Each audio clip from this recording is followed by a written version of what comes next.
Well, Doc, I want to thank you for taking the time out your busy schedule to sit down and talk to me today. I want to discuss a topic, and I want to talk about the word impact and the effect that it's had on my life, the effect that you've had on my life, and just your thinking, your mindset as it pertains to that word. And as we get into this conversation, we'll get all over the place and make an impact to the world. All How's right. that sound? Sounds good to me. All right. So, I want you to walk me through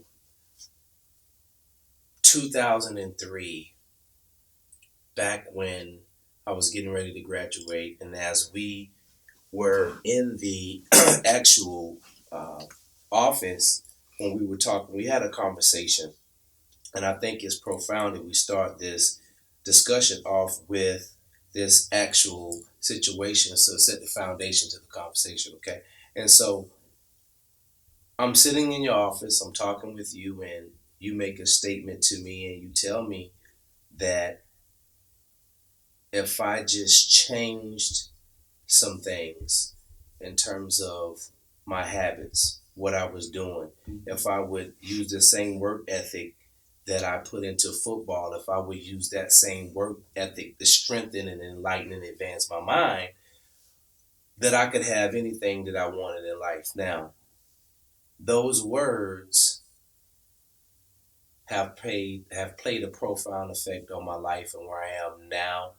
And it was the beginning of me moving from where I was to stepping out of that person that I was to actually taking advantage of that voice. In other words, those words that you said to me, I wanted to see if it was actually true. Walk me through the process, because you can't see the picture when you're in the frame, and the person I am now uh, wouldn't understand that whole thing. Well, first of all, Joe, let me just remind you of some things.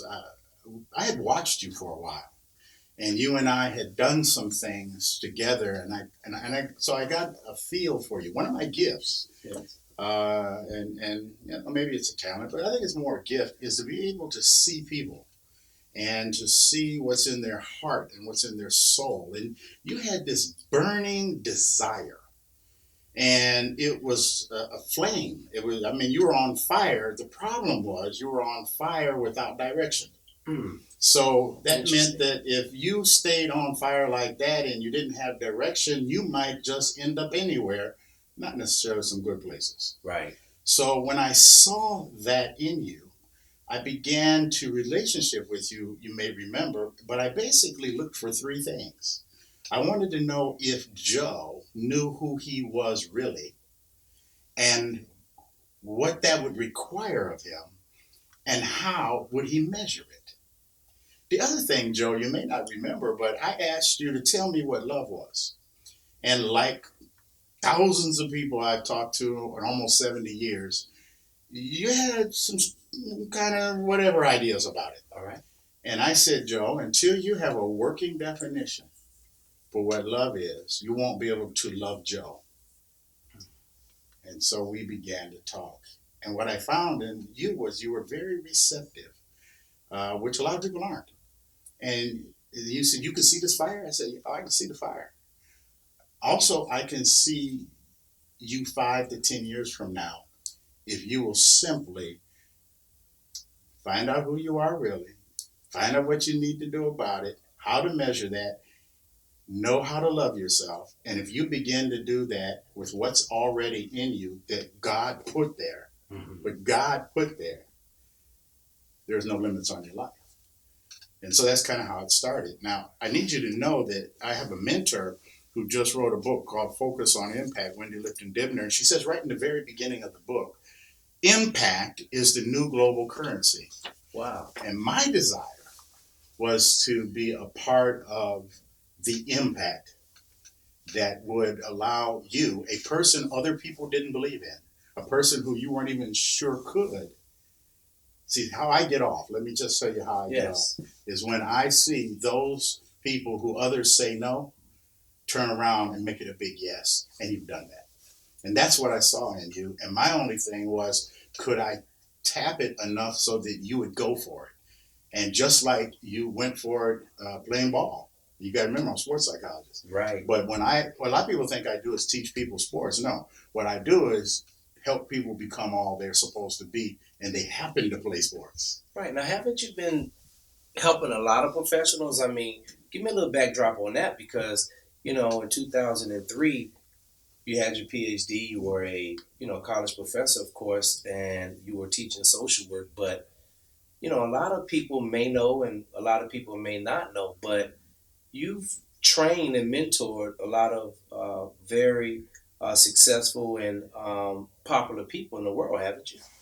Yes, I'm humbled by the looking back on it. But the truth of the matter is I'm considered one of the top sports and optimal performance professionals in the world.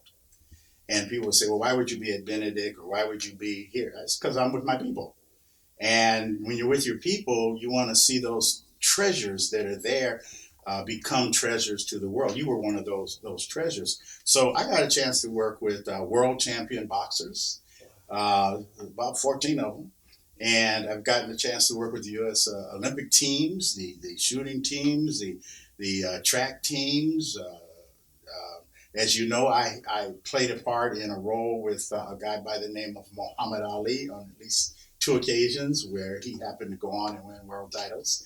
Very blessed to have had an opportunity to do that. So probably the NBA, the NFL, and colleges, UCLA, I was their sports psychologist for their basketball team. I was the sports psychologist for the football team out in California where Damian Allen, Yeah. Marcus Allen's little brother, was Yeah. the quarterback and was able, and I have the documentation, to turn that whole team around by turning him around. And he played football in Canada until he was 40-some years old.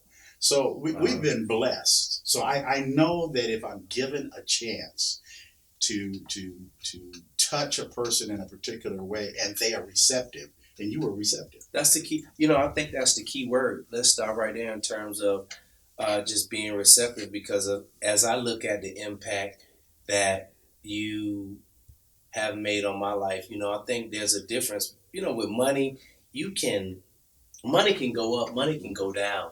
I mean, money uh, is never stable. I mean, and so because of that, it comes and it goes. However, as you just said in this book about the global economy in terms of impact being the new global currency, excuse me. Yeah. When a person makes an impact on your life, it's permanent. Mm. And the impact that you made on my life is permanent. And I just believe that permanent items, you can't put a price on it. It's priceless. And so because that's priceless, you will forever now be on a mantelpiece underneath my fireplace in my home because of the impact that you made. Well, I'm honored. I'm honored, Joe, because you're proof that if we focus on what the real issue is. You see, I wasn't interested in how much money you could make. I was interested on how much you could become Joe Darden, that miraculous, that miracle that you were created to be. And the money would come second. So you see, one of the things we know is that lightweight, what we call low-level spiritual people, they're materialistic.